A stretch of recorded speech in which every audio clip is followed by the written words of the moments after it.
Good evening. Welcome to the Heights High Student-Led Board of Education Candidate Forum. This forum was organized by the Heights High Parent-Teacher-Student Organization and the CHUH PTA Council. Students applied to be panelists, and the Heights student body generated the questions that will be asked tonight. My name is Gabe Crenshaw. I will be your moderator. I am the Diversity, Equity, and Inclusion Chair of the PTSA. Other members of the PTSA are here tonight: Jen Holland, Heights High PTSA President, and Melissa Wood, Parent Advocacy Chair, who will serve as our timekeeper.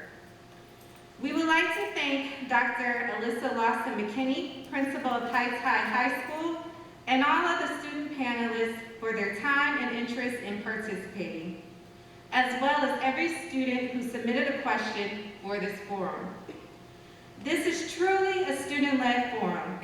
It is only happening because the students of Heights High are politically aware and are strongly committed to the well-being of their school and the future of education in this district. We would also like to thank the candidates for taking the time to come and respond directly to student concerns. Tonight, we have present Dan Heights, Malia Lewis, Jody Serini, Mordecai Rennert, Charles Drake, and Mario Clopton Zimler. Maureen Molin cannot be present due to a scheduling conflict. The procedure this evening will be as follows. Each panelist will ask at least 2 questions, and each candidate will be asked at least 2 questions and will have 2 to 3 minutes to answer. The candidates will be asked different questions. We kindly ask that the candidates do not volunteer responses to questions that were not specifically directed to them. The last question of the evening will be asked to all candidates and will serve as a closing statement. Candidates will have 3 minutes to answer. The panelists will introduce themselves before asking their first question, and the candidates will state their name before answering their first question. Let us begin. Hi, my name is Claire Dolan, and I'm a junior at Heights. This question is for Dan Heights. What is the current board doing right and wrong to prevent the spread of COVID-19 and its variants? Claire, could you repeat the first part of the question? I just didn't hear the words. What is the current board doing right and wrong to prevent the spread of COVID-19 and its variants? Great question. First of all, thank you very much to the PTSA and to the administration of the building for making it available to us. COVID is really the big issue at the moment. I'm a teacher myself, and so I always sort of have 2 districts to look at, not really compare, but learn from. In terms of what the district is doing best right now, we're doing our best. And that starts with the students and the teachers in the building. It's not easy. It's not easy to wear one of these for 7.5 hours a day. But we're doing it because we know that it works. Our numbers, every case of COVID is a tragedy, but our numbers are pretty good when you compare our schools to some of the neighboring districts, certainly to the district where I teach, because we have a different commitment to the mask mandate. So I think that that's probably the thing that we're doing best. Where I think that we could probably improve is to, I would like to see us have more outdoor spaces available. We don't have an outdoor learning space available here at Heights High, for instance. I have this dream for the green space in between the baseball field and the softball field to be covered with a permanent shelter of some sort that would make a fantastic outdoor learning space so you could take a class outside. I think that that would be great, even beyond COVID. I think that giving kids more opportunities to go outside and take masks off, especially while the weather is good, would improve morale and just putting up with these things. But as I'll sort of circle back and finish where I began, which is we're doing our best, and that really starts with the kids and certainly the staff. It's not easy to enforce the mask mandate, constantly asking kids to move their masks above their nose, but it's just what we do, and we're all human. So thank you for the question. If you could just speak up a little bit when asking your question.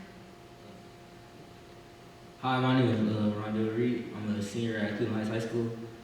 My question is for candidate Renner. How do you think the Board of Education generally and you specifically can make our community a better place? I appreciate the question. Can you just repeat the last bit of it? I apologize.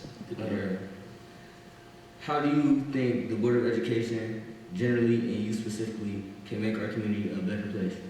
A good place? A better place. Better place. So, thank you for the question, young man. And I appreciate your courage for coming in and asking the question in a public sphere. I'd like to thank as well the PTSA and everyone else who made this opportunity happen. The Board of Education's job is to ensure that the residents of the community that contribute to the well-being by financial contributions, such as their tax payments, are used in a positive way to ensure that you as students have everything you need to become productive members of society. When you're in high school, this is your chance to grow. This is your chance to learn as much as you can and take what you learn, take all your experiences and then bring it to the world and show them what you can do to better the world. And what I as a board member would do is to ensure that you, along with all of your student friends, and not to exclude anyone, including those who have a harder time to learn, have the opportunity to receive all services that are available to, including the special education department, including busing, including the athletics department, etc., to ensure that you guys all have everything that you need to grow and learn so that you can then bring better things to the community at large as you grow older. And that's really what the commitment of anybody that's party to a Board of Education.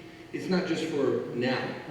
It's the future of every society are the children. When I was younger, I was the future. I hope I've done a good job. And now you're the future. And so my job as a board member would be to give you the best chance that you have at a good future so that you can make the world a better place, and that would be the satisfaction of doing my duties. Thank you. Hello, my name is Laurel Fisher, and I'm a sophomore at Heights. This is a question for candidate Clopton Zimler. Because of the ongoing pandemic, our teachers, like many others around the country, are dealing with a lot this year. How do you plan to support them from your position on the board? I'm sorry, I heard the teachers are something. How do I plan to support them? Yeah. Our teachers are dealing with a lot this year. How do you plan to support them from your position on the board? Thank you so much for that question. I myself have been a teacher for 11 years. I'm serving as a principal intern at Shaker Heights City Schools this year. And one of the first things that a leader can do to support people who they are leading is to show empathy. I have been in the shoes of your teachers the past 2 years, figuring out how to provide quality education, the passion of my life to the students that I love, successfully some days on those concurrent learning days and failing on others. We had to really recreate what education looks like to give you just a fraction of what you deserve. And so understanding where your teachers have been, with myself being in the classroom, and then also now that I have this sort of 30,000-foot view as a building administrator, I intend on making sure that there is a cooperative relationship between the teachers and this Board of Education. I am very much so interested in rebuilding trusts that have been lost in the various issues and conflicts that have happened within our school district. You know, families fight, But at the end of the day, we are still a community, and we have to come together to figure out the issues of our day so that your education is the valued quality education that we know it could be. I think also one of the things we need to do as a board is to uplift the concerns of teachers about class size. We need to make sure that our teachers have access to the same, to the social-emotional support that, that is needed for a society that has been traumatized by a pandemic. While we are working to serve you, also our teachers are struggling with not only their own professional issues and worries as we're getting back into school in person full time, but the world is still spinning around our teachers. They are dealing with deaths in the family due to COVID. They're dealing with their children having lost years of education just with the concurrent learning and the remote learning. And so being conscious of those realities for our teachers will be essential. And then making sure that they have the support staff, also paraprofessionals, the people who work alongside our instructional faculty, making sure that they have the instructional and professional qualifications and training that they need to really inform instruction. And so our teachers will have not just one with my colleague Dan, but two people who have lived in their shoes on the Board of Education should I get elected. Thank you.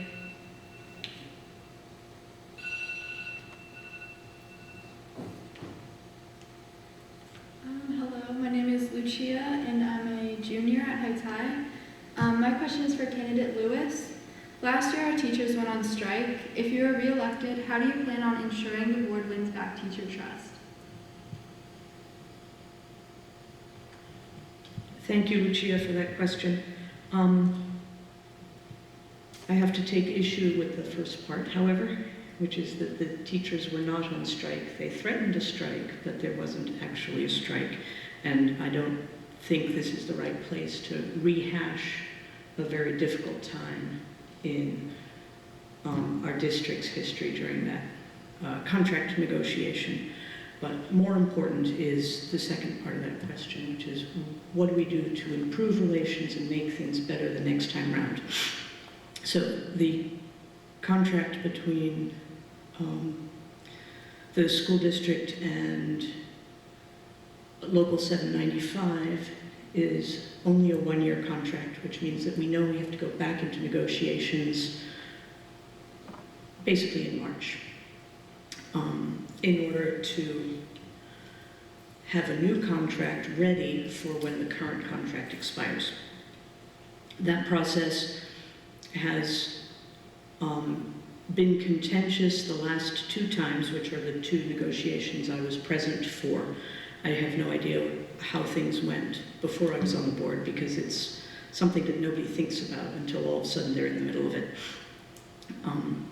But what I can tell you is that the last two contract negotiations were unnecessarily difficult and that there are other ways of conducting a negotiation, a labor negotiation, that don't have to be as contentious, as divisive, and as, there's a word that just flew out of my brain. Argumentative, but that's not the word I was looking for. And so I would like to see us go into the next round with a different frame of mind, use a different negotiating model, and in order for everybody to agree to whatever that model is, we need to spend a little bit of time working together to explore what our options are. Now, I'm not an expert on labor negotiations, but I know that there are other ways of going about it, and so I want to make sure that we work with the mediators, federal mediators, from the beginning so that we know that we can go in with a different model that is not as contentious and doesn't create that atmosphere of us against them.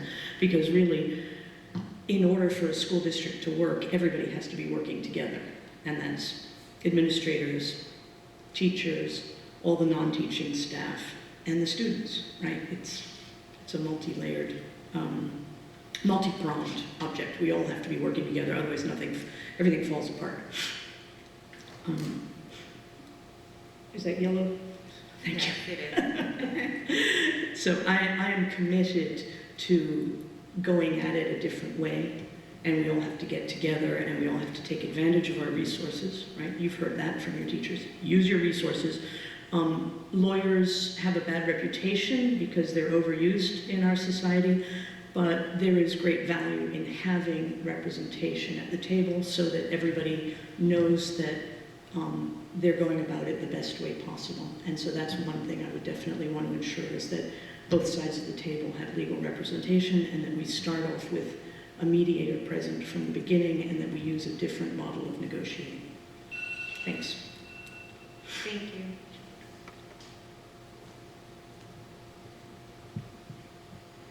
Hello, my name is Davia Briggs, and I am a junior here at Cleveland Heights High School. My question is for candidate Serini. Why isn't the salad bar one of the healthiest options available to students included in the free lunch?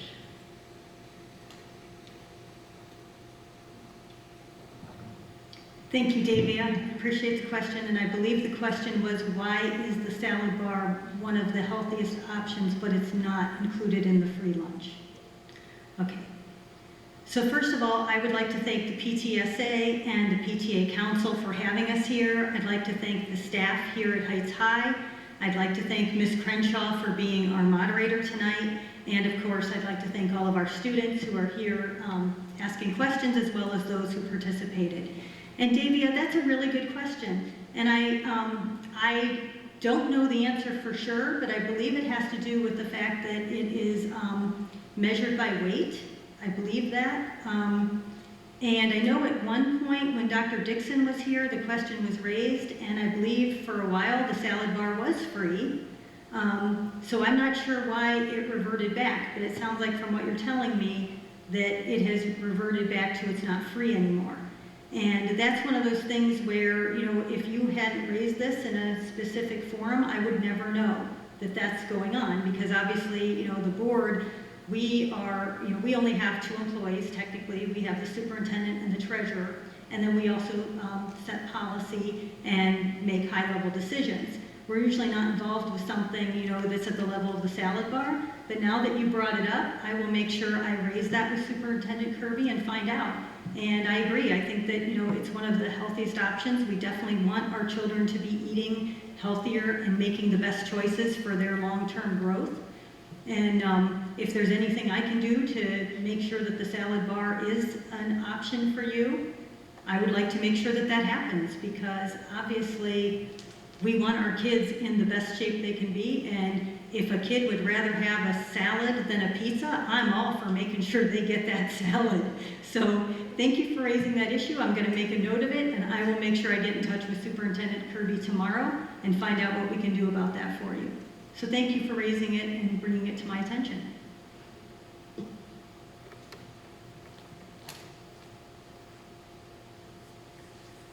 I've got a question for candidate Drake.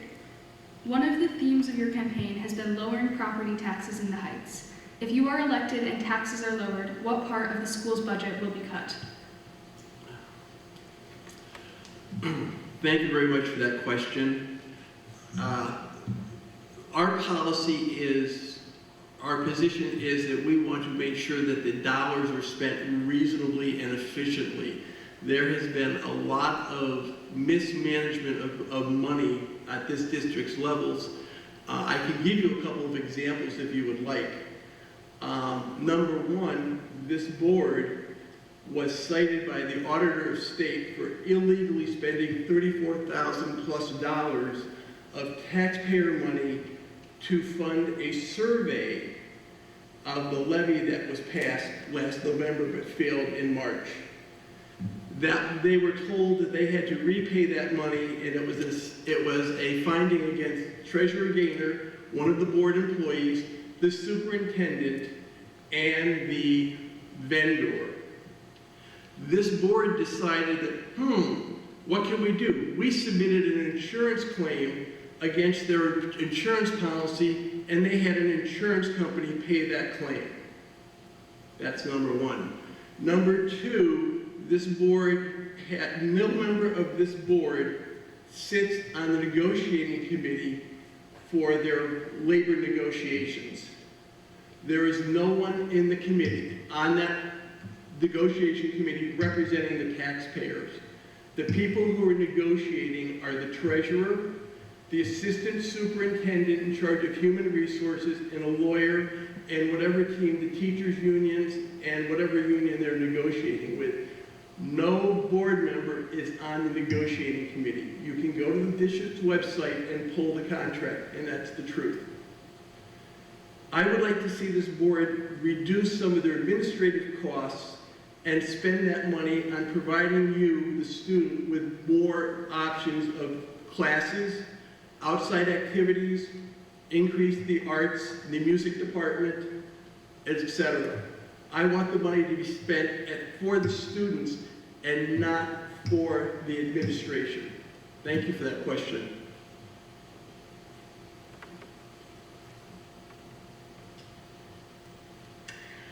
I have a question for candidate Renner. What would you say to voters who are concerned that if elected, you would divert public school funds to private schools? Thank you so much for that question. I don't believe that it would be legal to do that. That would be number one, and I follow the law. Number two is, I'm running for board of the education of the Cleveland Heights University Heights School District, and the intention would be to take the tax income and spend it directly where it belongs in the public school system. The only thing I want to see changed with regard to that is how it is spent, and that's what we have in common, which is why the three of us, Ms. Lynn, Mr. Drake, and myself, are actually running together. We have a like-minded idea to spend the money properly. I'll revert back to your question before of the salad bar. There's no reason you shouldn't have a salad bar. I have two teenage girls that are in 11th grade, and both of them like salad. I have no idea why you're not offering salad. It should be offered to you. There's no reason that any student in this school district, anywhere, should be lacking anything whatsoever. And my intention would be is to take all those funds and make sure those students that are in the public school system are provided with every necessary component to make sure that they have every chance to be good, productive members of society. I'm also going to use a couple of seconds real quickly to respond to an additional question that was asked that I wasn't asked. But No, we're sorry. I'm sorry? We're not doing responses, so you're only... No, there's no response. She was asked the question, and I'm actually taking part of the question and answering her question as well. Was it directed towards you? Well, they're asking a question about what I would do or whether I would not, whether I would support the public school system, and I would like to respond to that as well. Okay. So all the questions, if I may. Mm-hmm. Thank you. So the student second from the left, you asked a question about the negotiations with the teachers, and there was a teacher strike, and how I as a board member would efficiently spend the monies and support the public school system. Sorry, that's not the question that was directed towards you. Okay, so you don't want me to answer the question? No. Okay. Thank you.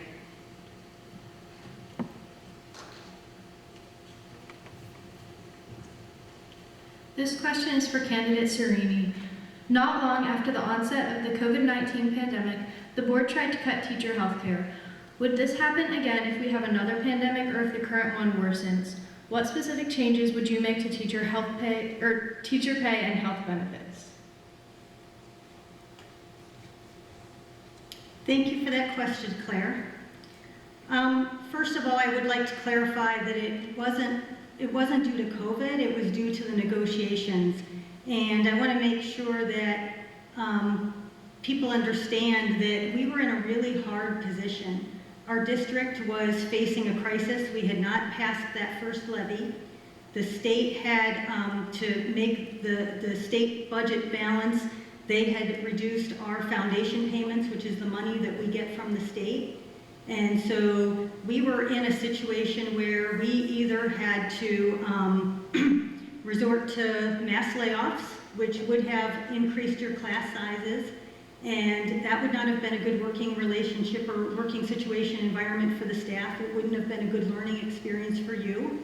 Our other option would have been to cut extracurriculars, to cut sports, to cut the arts, and to reduce transportation, which we did not think would provide a good educational opportunity for the children. And we frankly didn't think that that would be a good situation for our staff either. A lot of our staff get extra payments for being advisors for extracurriculars, so it would have reduced their income.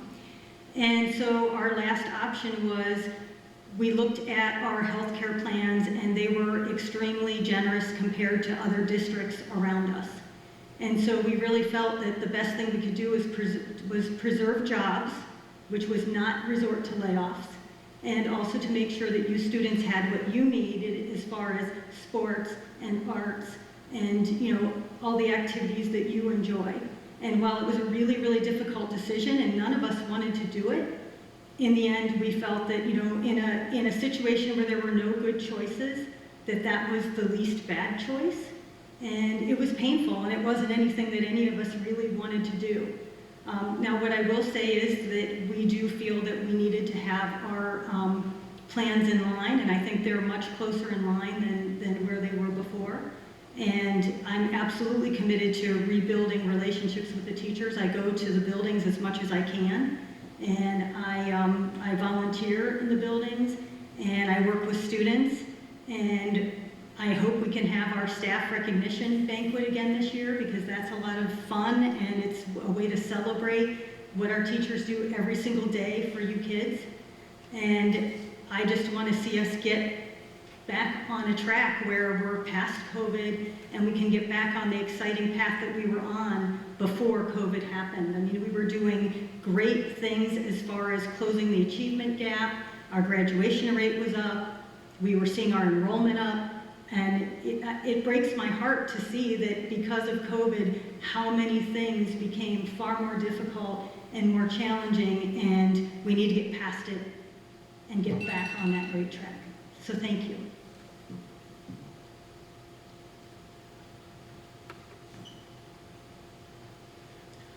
This question is for candidate Lewis. Under the current dress code, male students can wear tank tops to the school, while female students cannot. There are other examples of the differences, but their underlying question is why male students and female students have different dress codes. I'm sorry, you're going to have to repeat that much more slowly. I didn't understand most of the question, I'm sorry. Under the current dress code, male students can wear tank tops to school, while female students cannot.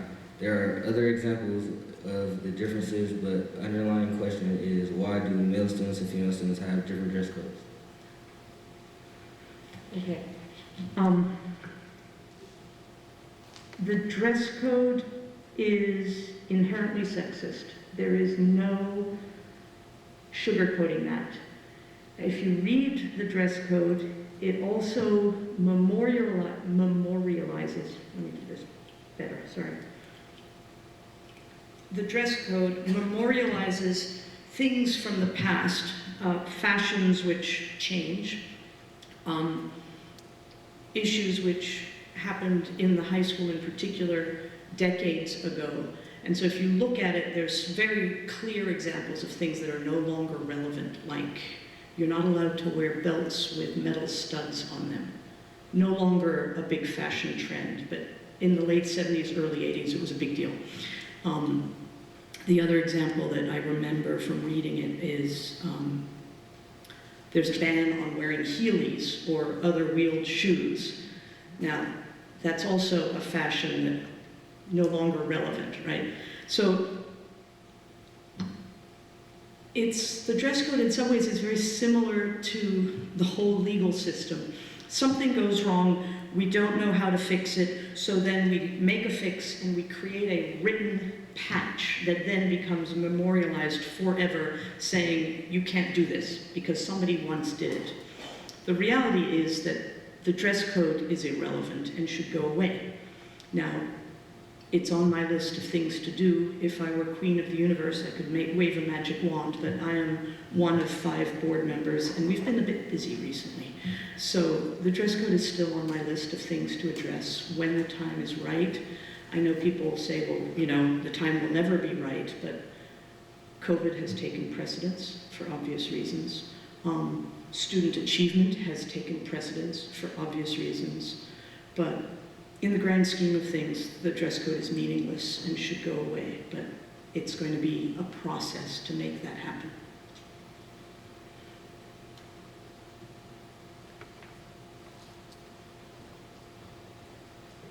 I've got a question for candidate Heinz. One of the things that makes Cleveland Heights so great is its diversity. If elected, what would you do personally to increase diversity on the school board? Great question. I think that we have a really deep well of incredibly qualified folks who are willing to serve. And when I talk about that, I'm talking about one of the initiatives of this board has been to expand the use of task forces and committees. So we have task forces and committees around things like facilities and finances and equity and early childhood education, and it goes on and on. There's about a dozen of them. And in the past 3 or 4 years, we have expanded that group of committees and task forces a great deal, and as a result, we have brought in a number of community members who have gotten to know more about the operations of the district, and we've learned more about them and their background, and I think that this is a pool of people who I hope will kind of take the next step and engage more deeply in the district. They've shown that they have an interest and a passion for the schools and the community. They're learning about the work that's being done by the district and how that work is being done. And my sincere hope is that from that larger group, which is a very diverse group, that we will find more candidates who are willing to make the commitment to the school district and run. There are also some trainings that are offered throughout the state for candidacy on the Board of Education. The Ohio School Boards Association does trainings, as well as the Ohio Education Association and the Ohio Federation of Teachers. So there's quite a few opportunities for those who are interested to take that next step, and I sincerely hope they do. I also want to talk, though, about diversifying our teaching staff. You know, we have 70+% of our students who are students of color, and yet our teaching staff does not reflect that diversity at all.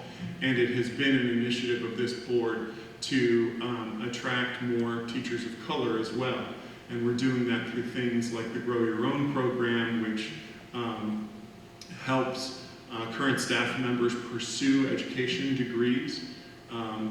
But you know, we need to continue that program and broaden that reach also, so that the people who are interacting with our students every day in the classrooms are also more reflective of the student body. Thank you.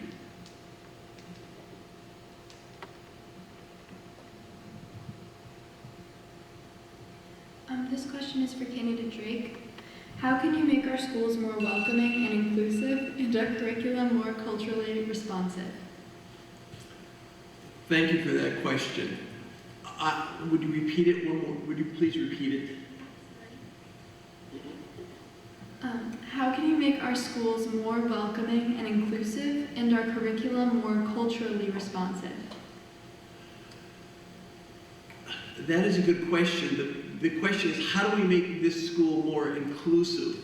And I would think that the way to do that is to, by the courses and the programs that we offer the parents of the district that have children, that they can make the decision that this is the best school for their child, the best system.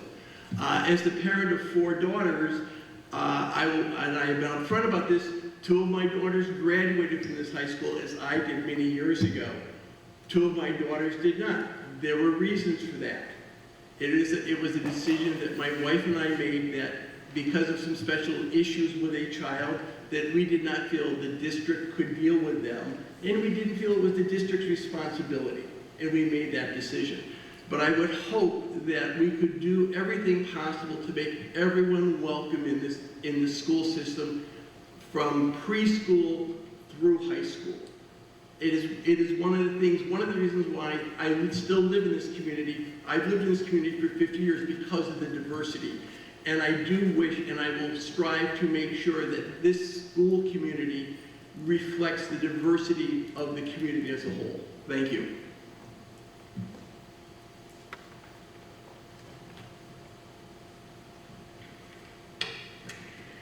My question is for candidate Clompton Zimler.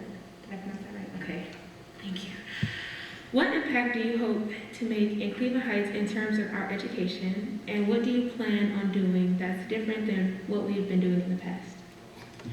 Well, one thing I can say is before you do anything in terms of imagining or in terms of implementing your own ideas, you have to go to the community, go to the students, go to the folks who value arts in our 3 cities that make up our school district, and see what the lay of the land is. I had the privilege of serving as Roxborough Middle School's choir director when I first started teaching. I taught from 2010 to 2013, and the depth and breadth of access to musical excellence, visual arts, theatrical productions, and the like are in many ways unmatched. I am interested in assuring ways to make sure that all parts of our district, regardless of what school you attend, you have the same fantastic access to arts education in every single medium of art: visual, music, theatrical, etc. I'd like to make sure that we're considering dance and movement too. There has been a lot of work to make sure that financially the buildings get the same amount of monies, but I am a doctoral scholar in education equity, and money won't fix all of the problems. We really have to make sure that in terms of staffing, the quality of the scheduling in terms of the arts education also happens as well. More partnerships with the several institutions of higher education here. I know just from my doctoral research that we want to build a diverse. I don't like to use the word diverse when I mean we want more people of color. We want more Black people to serve on our faculty, and that doesn't happen through osmosis or by wishing it. The reality is that you have to have high school students thinking of the arts. You have to have high school art students interested in joining education programs at these schools and then get through the 4 years and then get their teacher's license for them to apply to these jobs. And so we need to be more creative with how we are networking with the various institutions, thinking specifically for arts education, and those admissions programs to ensure that we have Black candidates with diverse experience, that we are tracking and making sure they know that Cleveland Heights is a school district where you can grow as a professional, have a solid salary and healthcare benefits, and work with some of the most talented students that the country has seen. But that doesn't happen by wishing it. We really have to be intentional about how we make that happen. I hope I answered your question.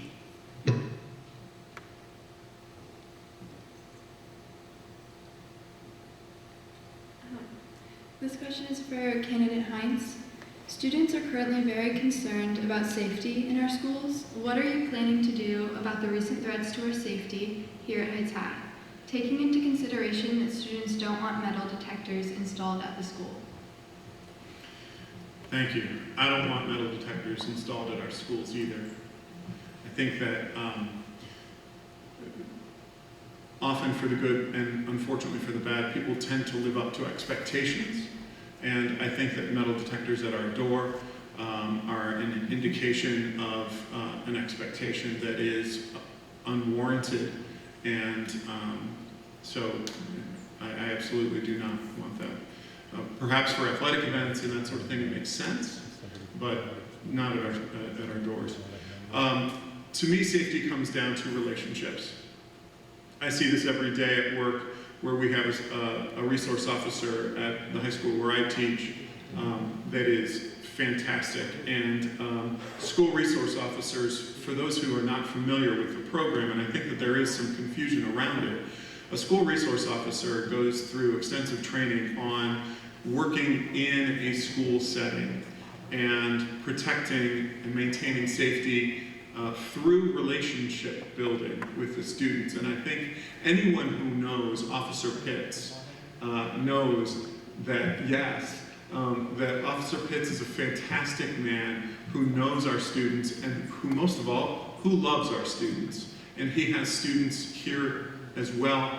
He is a man of the community, and he is a wonderful, wonderful role model who has dedicated a great deal of time developing the relationships that turn bad days into success days. I got to tell you that we have had a couple of tough days at Heights High recently. One thing, though, that we need to recognize, though, is that it is those relationships that got us through them, because folks did what they were supposed to do. They saw something and they said something. And that is a success. That's a success in the program that shows the trust that has been built. And where do we go from here? How do we improve that? I would like to see resource officers trained, dedicated resource officers in more of our buildings. I think that Officer Pitts is a great example. I would love to see him work to expand the program and lead the expansion of that program into our other school buildings. But metal detectors are not the answer. Trust, relationships, that's how you build safety. Thank you.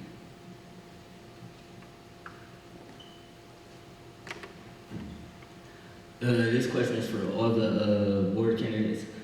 What made you want to join the Board of Education? What made y'all want to join the Board of Education? So we can start on this end and just make our way down. Thank you. Thank you.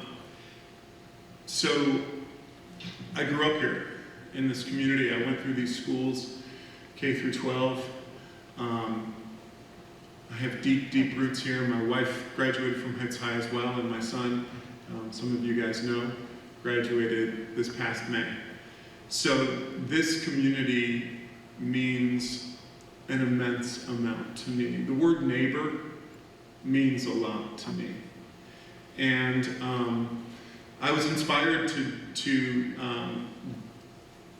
put myself on the ballot last time because I was deeply concerned about the man who was elected president 5 years ago. And I had to do something. I couldn't just sit around and mope about Donald Trump being elected president. And so I thought, what is it that I can offer? What is it that I can do? What is my strength that perhaps I can leverage? And for me, with my experience in this community and as a teacher, I dedicated my energies here. And I'm very proud of the work that I have done on the board in the past 4 years, and I want to continue it. We have done great things. We have increased enrollment, we have increased performance. We've done the best that we possibly could during COVID. Our pre-K programs are fantastic. $14 million in scholarships to the class of 2021 in the middle of a pandemic. I mean, the work that's being done in this district is fantastic and inspiring. And the 5 of you up here on this stage are a perfect testament to that. So I want to do more. I love this community. I love our schools. That's why I'm here. Thank you. It's an awesome question. So I am a father of 5 children. I have 5 teenagers. One experience that I had with the school district in person had to do with the special ed process. And in that process, which as a matter of fact is still ongoing, it was arduous. It took a long time, and couldn't understand why in the world that would be. You know, if somebody has a little bit more of an issue learning or needs some additional help, that is something that is supposed to be offered by the school district and their process, but it didn't happen. And so I was compelled to do something to change it. And once I realized that there was an opportunity for me to change it, I got together with some other like-minded people, and we went through and said, what can we do to make the Board of Education more efficient, more student-focused, more teacher-supportive? And what we found that there was so much chaos and so much waste and inefficient spending that we understood why it was that my child couldn't get the assistance that she needed, and why other students and other parents were suffering the same, and frankly why the teachers went through what they did. And there have been questions tonight to that exact issue. Teachers threatening strikes, teachers that are suing the school board right now. There's wasteful spending that needs to be stopped immediately. Right? People know that there was money spent on the Milliken School, which is unused facility, or definitely what they use it for is not, in my opinion, a good reason to spend the kinds of hundreds of thousands of dollars. Hundreds of thousands of dollars. How much of that money could have gone to support some of the issues that each one of you have brought here tonight, and each one of your friends have discussed with you when you were thinking about all the questions? How many of you have thought about what do we need in the school and why don't we have it? And the answers are because the monies are being spent in arenas that are not benefiting the students or the teachers. They are benefiting everybody at the top. This school board election is not about who's president, who's vice president, who's a senator, who's the congressman. It's about who's going to efficiently and honorably take care of you, the students, the parents, the teachers, and make sure that you have everything that you need to become the person that you want to become. And if the monies are diverted elsewhere, it won't happen. So that's what I'm planning on doing.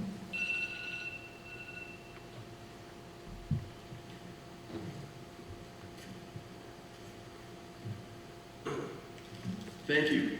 The reason why I decided to run for the board was I've been here for over 50 years. I've raised 4 daughters. I had a granddaughter that attended the schools. I'm a former CPA.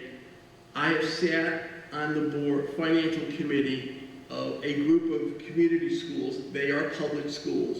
And I learned about the public funding of education in the state of Ohio. And then I saw what this district was doing, and I was shocked. I will give you a couple of examples. Mr. Rennett talked about the money spent at Severance Milliken, an empty building. This board sold 4 vacant parcels of land to the city of University Heights for $10 a parcel. I wish I could have bought that land. They sold an unused building, the Coventry School, that has been vacant for 20+ years, to the Cleveland Heights University Heights Library Board for $1. $1. Now, do you know who appoints the library board? The 5 members who sit on the Board of Education. That's self-dealing. That is not right. This board, over the past number of years, has spent over $2 million in legal fees. The teachers union filed a Freedom of Information request with Treasurer Gaynor. He did not comply with that request, and the teachers union had to sue to get the information that they are entitled to as for public record. When Mr. Gaynor showed up at the hearing, he had an attorney from Squire Saunders or Squire Patton. That's an expensive law firm. My wife is a lawyer. That is an expensive lawyer. This board is not spending the money that we, the taxpayers, have given them to educate you, the future of this community, in a reasonable manner. That is why I decided to run for the board. Thank you. Thanks, Rondell, for that question. I'm a 27-year resident of University Heights. My son went to Garrity, he went to Boulevard, he went to Monticello, he went to the joint middle schools at Wiley, and he's now at the high school. You probably know him. I'm a UH resident. I'm the only UH resident on the board, and frankly, that's why I ran 4 years ago. When, as a UH resident, I would go out and talk to people, and not many people were using our schools from University Heights, and I was very frustrated because I would hear them make comments that I didn't think were fair, and I didn't think they were accurate because I knew what the schools were like. I knew it from having a child in the district, and our experience was fantastic. My son was getting a great education, and I wanted more people to know that. And so one of the reasons I ran was I wanted to be able to increase enrollment, and we successfully did that before COVID. We were the only district in the inner ring suburbs of Cleveland that actually had an increase in enrollment because we were telling our story, and we were telling how great our kids were and the successes that our kids were having. And then also when I looked at the board, I realized that at that time there were very few people who represented the east and the north parts of the district. And because of where my son had gone to school and being a UH resident, I felt that, you know, somebody from UH needed to step up. And so I decided to do that. And I'm very proud of the work that we've done. I think that we have been able to help our students achieve. We have data that shows that. Our preschool programs are great. And when you look at all of the young families that are moving into University Heights, here's a little fun fact a lot of people don't know, is University Heights is one of the youngest communities in Greater Cleveland. Half of the people are under age 30 or less, or age 30 or less. So it's a ripe opportunity for us to grow our district by attracting those families and bringing them in. And that's why I want to see things like KinderNet rebooted. I was a KinderNet rep, and I met a lot of the families when I was a KinderNet rep and encouraged them to come to our schools and talked up our schools. And I get great pleasure when I go to Garrity. I was at their ice cream social, and families were coming up to me and saying, the reason we're here is because of you, because we met you at a block party, and you talked about your son, and you talked about how great our schools are, and we wanted to check it out. And that's what I always tell people. I always say, check it out before you rule it out. If you ultimately decide that it's not the right place for your child, fine. I want your child to be in what is the best educational opportunity for them. But how do you know that you've made the right decision if you haven't checked out all your options, if you haven't been in our public schools? So I always want to be out in the community and inviting people to come and experience it. And the best way I felt that I could do that was by being a board member. And so I'm still out there. I went to a bunch of block parties this summer trying to encourage people to please come to our schools. We were at Fall Fest making sure that at University Heights that the young families knew about our district. So I think it's all about always telling our story. So thank you.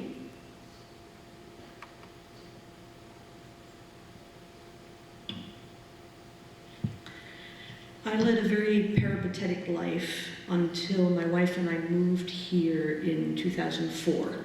And we moved here specifically so that our kids could attend CHUH schools. And they did, for the most part. My son had to spend a little time elsewhere because adolescents didn't treat him very well. But they both received an amazing education from preschool up until graduation in 2019.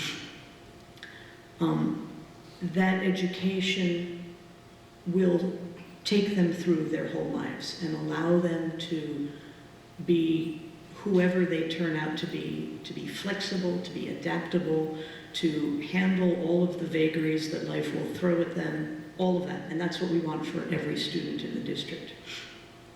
As a Jew, I have a very strong commitment to tikkun olam, fixing the world. And since I have lived here, Cleveland Heights has become home because I've lived here longer than anywhere else, and so this is where I have a responsibility to make things better.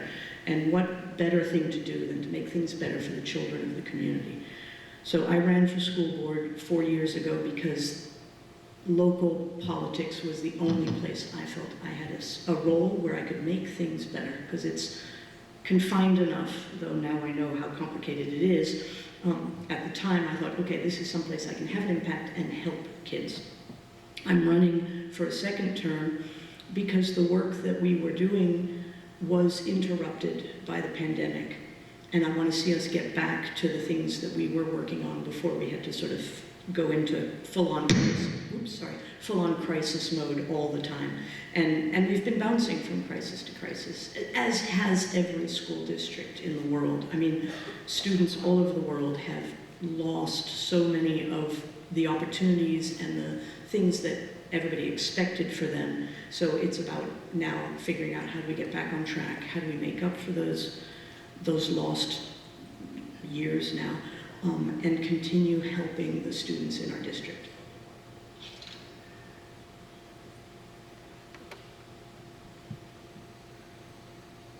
My motivation for wanting to be elected to the school board is simple. It is you.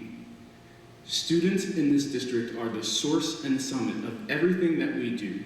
I think as an educator about my students and their success and the things that they go through, and my neighbors and my cousins who are in this school district. Every waking moment and every policy I consider, everything, every platform piece I have always has you in mind, and the children that I hope my husband and I will have sitting in these seats. Right now, I know the school district is great. I've worked for it. I am not satisfied yet that my black children will be taken care of in the school district as it exists today.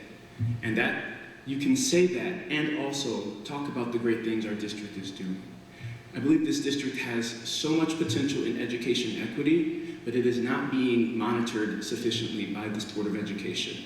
Not through any malice or through any intentional not doing due diligence, just through a lack of inquiry about how the practice of equity is being implemented. I'm a scholar of education equity. I'm not asking my colleagues to do so, but every single board member has something to bring to the table. And that is something that I will bring to the table to make sure that on a doctoral level, that I know that the education equity policy is implemented with fidelity.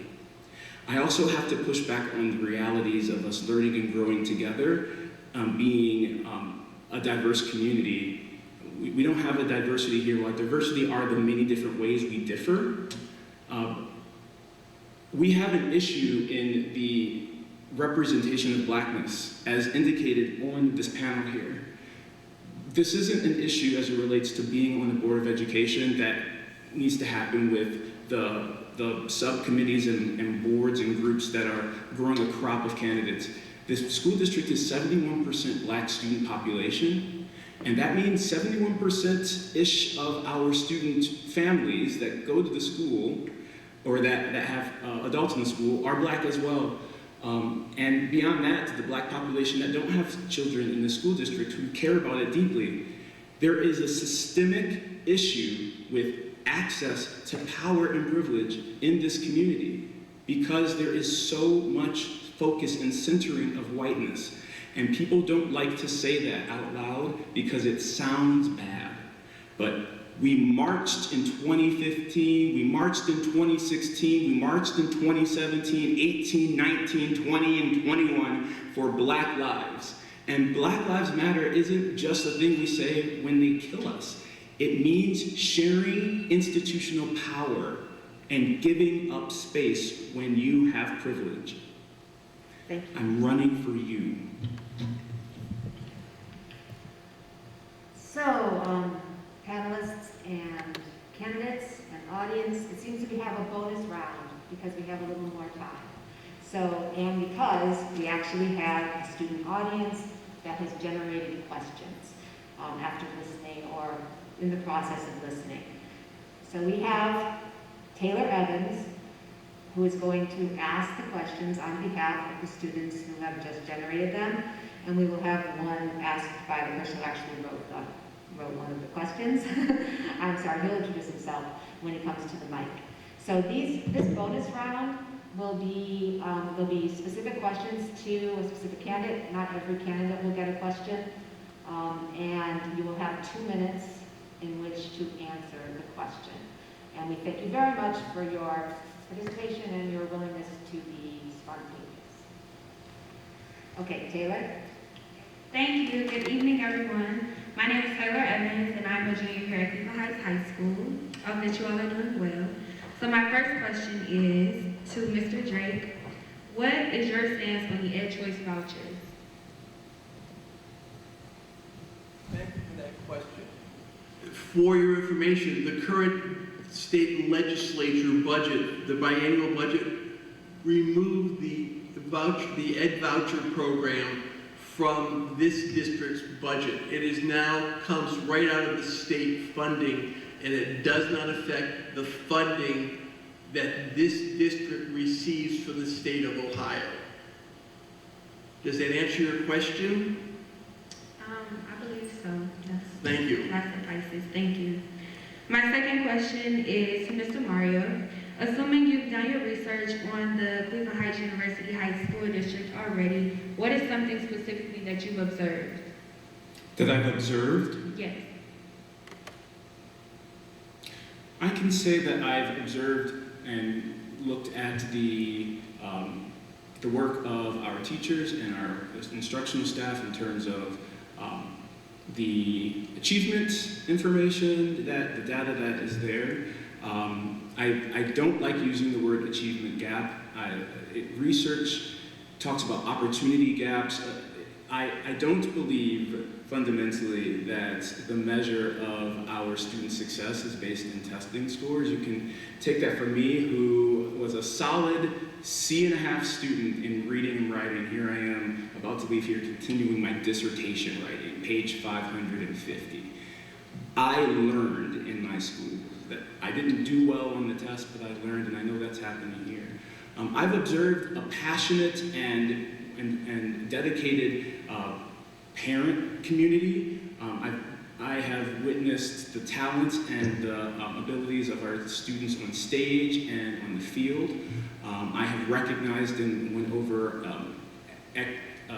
our fiscal policies and interested in helping to improve the accountability and transparency practices that the current board members do push back on for the various reasons that they do have. And I hear the conversation that's happening. I just think that there should be more voices pushing back against the status quo. That is how we create consensus. That is how we create dialogue, is by having different opinions in a room. And I want to provide the opportunity to challenge why we don't do the things that the community has asked for, etc. Because I do think that this board and this district has done great work. I think more black voices need to be in positions of power to say that and to be in that position. But yeah, that's, I guess, what I can say I've observed. Thank you. My next question is to Mr. Renner. I'm wondering if you would trust the public school to educate your children. Sorry, can you repeat that question again, ma'am? The question is, I'm wondering if you would trust the public schools to educate your children. So in other words, would you trust Cleveland Heights High School District, would you, or not high school, but Cleveland Heights School District, to educate your children? To educate, so your question is whether or not I would trust the school district to educate my children? Correct. I would, actually. Very simple, it's very obvious why my children don't go to Heights High School, that they're in high school. Nothing to do with the students, nothing to do with the high school. It's very simple. I wear a yarmulke, I'm an Orthodox Jew. There's diversity. Part of the education that my children receive is a religious education. And I think the one thing that everybody here will agree is we cannot mix religious education and public education. It would be a violation of many different reasonings, and it's very, very potentially something that could violate the church and state. But absolutely I would. What I wouldn't accept is the fact that if my children were here under the same pretenses as everybody else and they needed a special education process to be had, and they went through it the same way that I'm having now, that wouldn't be accepted. And by virtue of those kind of things not working properly, I'm here to help facilitate those things to be fixed. But thank you for the direct question. Hello. Oh, you're welcome. Thank you. My next question is to Ms. Lewis. In light of recent safety issues, what is the board doing to improve safety and communication, specifically to the students about the incidents in the building?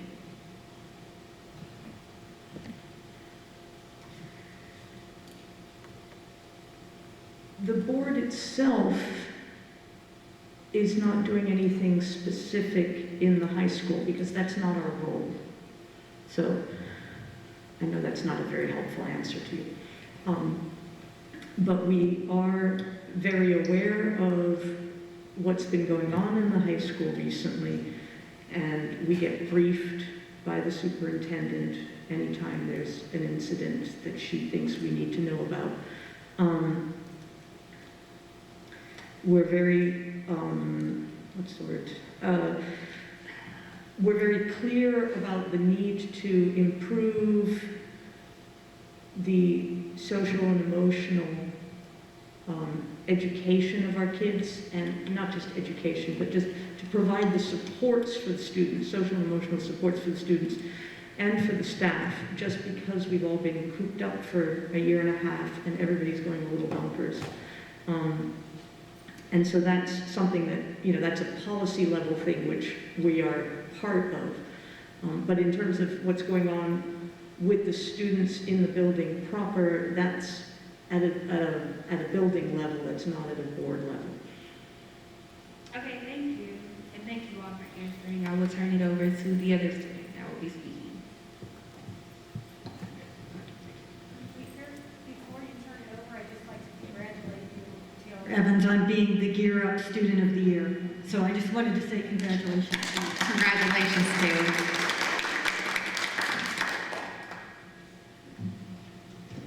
Hi, my name is Malcolm. I'm a sophomore here at Heights High School. I just have one question here for Drake. You have made homophobic comments in the past, and our school has a large LGBTQ plus community. What would you say to students that have concerns about your anti-LGBTQ policies? I do not have any policies against that. For the record, our daughter attended Oberlin College, so I am not against the LGBTQ community at all. She had many teammates and friends that were gay or lesbian or bi, and they stayed at our house. I had no problems with them. So wherever you pick that statement up, that is not a true statement. Thank you. In closing, thank you all for participating in our student-led forum. The students of our district deserve a voice in the decisions that impact their future, even if they're not yet old enough to vote. I hope all the participants and those watching come away from this forum with more insight into the election and appreciation for the students of Heights High and public education in our district. Thank you and good evening.